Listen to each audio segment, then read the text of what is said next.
আসসালামু আলাইকুম, সবাইকে স্বাগতম আজকের ভিডিওতে।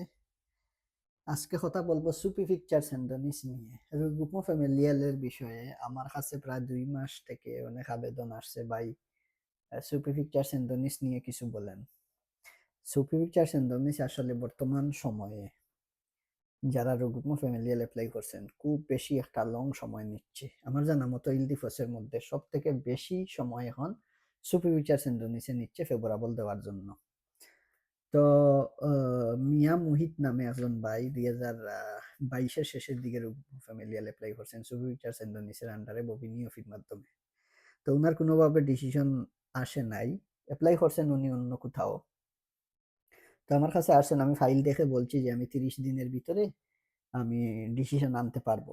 তখন আমি ফাইনালি গতকালকে ডিসিশন আসছে। প্রায় ১ মাস ১৩ দিনে উনার ডিসিশন আসছে। এখন ডিসিশন আসছে রিজেক্ট। রিজেক্ট হওয়ার কারণ হচ্ছে উনার যে কিচেন রুম আছিল, ওইখানের যে অ্যাটাচড ফ্যান যেটা এটা ফিক্সড ছিল, কিন্তু অফির বাধ্যবাধকতা ফ্রান্সের যে ভেন্টিলেশন যেটা সেটা ঘুরতে হবে অব্লিগাত, ওইটার কারণে তারা শুধু ওনাকে রিজেক্ট করছে। তো এর জন্য আমি বলি সবসময় যে আপনারা যখন রুগমো ফ্যামিলিয়াল এপ্লাই করবেন, মেরিট বাসা হোক অথবা জান্নাতের মতো বাসা হোক, বা আমি বুঝাইতে পারি না, বারবার মানুষ বলে যে ভাই আমার এটা মেরিট বাসা নতুন বাসা, এগুলো বলবেন না। মেরিট বাসা নতুন বাসার কোনো বিষয় না। ফ্রান্সের বাধ্যবাধকতা সরকারের যেগুলি চায় সেগুলি আপনার করে থাকতে হবে। নতুন বাসার কোনো প্রশ্ন না, মেরিট বাসার কোনো প্রশ্ন এখানে আসে নাই। ফ্রান্সের বাধ্যবাধকতা কি এগুলি বুঝতে হবে এবং এইগুলি আপনার ঘরে থাকতে হবে। না থাকলে মেরিট বাসাও রিজেক্ট হচ্ছে। এর জন্য ফ্রান্স গড়টা ভিজিট করাই নিবেন। আমি আমাদের মাধ্যমে এপ্লাই করলে আমি নিজে গিয়া গড় ভিজিট করি, অথবা আমাদের ডায়াগনস্টিক আছে তারা ভিজিট করে। গড় ভিজিট করাবেন, তারপরে ফ্যামিলি এপ্লাই করবেন। সামান্য ১০ ইউরোর একটা ভেন্টিলেশনের জন্য উনার ৩ বছরের স্বপ্ন শেষ হয়ে গেল। এর জন্য এগুলাতে গাফলতি করবেন না। আপনারা গড় ভিজিট করাবেন প্রফেশনাল কাউকে দিয়ে। আর আরেকটা বিষয় হচ্ছে, বর্তমানে আমরা দেখতেছি ববিনি পিভিকচারের আন্ডারে যারা এপ্লাই করেন, ডায়াগনস্টিক যেটা এটা অব্লিগাতোয়া, গ্যাস কারেন্টের সার্টিফিকেট এটা লাগবেই লাগবে। তারপরে মিটার, কারেন্টের যে মিটার যেটা আছে, কারেন্টের মিটার চুইস এটা ১৮০ নিচে থাকতে হবে ববিনিতে। অনেক বাসাতে আমি ভিজিটে যাই, গিয়ে দেখি ১৮০ উপরে।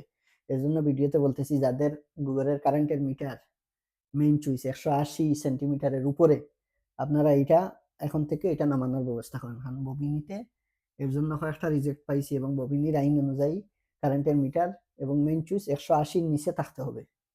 এই হচ্ছে নতুন আপডেট। আর আরেকটা কথা বলবো, সুপি পিকচার্স ইন্দোনেশ যারা আছেন, আপনারা মিনিমাম ২২ মাস অপেক্ষা করবেন শুধু প্রিফিকচারে ফাইল যাওয়ার পর পর্যন্ত। ২২ মাস প্রিফিকচারে যে তারিখ থেকে গেছে ওই তারিখ থেকে ২২ মাস অপেক্ষা করবেন। ২২ মাসের ভিতরে যদি আপনারা কোনো ডিসিশন না পান, আমার কাছে আসবেন। আমি ফাইল দেখবো, দেখে বলবো আমি পারবো কিনা। যদি আমি বলি পারবো, তাহলে যে সময় দিব এই সময়ের ভিতরে আপনাদেরকে আইনা দিতে পারবো ডিসিশন। তো ডিসিশন কি আসবে? ডিসিশন আপনার আমলনামার উপরে আসবে। যেভাবে এপ্লাই করছেন সেটার উপরে ডিসিশন পাবেন। হয় রিজেক্ট পাবেন, না হলে ফেভারেবল পাবেন। এই হলো কথা। তো সবাই ভালো থাকবেন, সুস্থ থাকবেন। আর আমরা এখন বর্তমানে সেন্ডানিসে কত দিনের ভিতরে ডিসিশন পাচ্ছি? বর্তমানে ১৮ মাস থেকে শুরু করে ৩ বছর প্রিফিকচারে ফাইল যাওয়ার পর থেকে ১৮ মাস থেকে ৩ বছরের ভিতরে সুপ্রিফিকচার সেন্ডানিসে ফেভারেবল ডিসিশন বা ফ্যামিলির ডিসিশন আমরা পাচ্ছি। এটা হলো জেনারেল। সবাই ভালো থাকবেন, সুস্থ থাকবেন। আসসালামু আলাইকুম।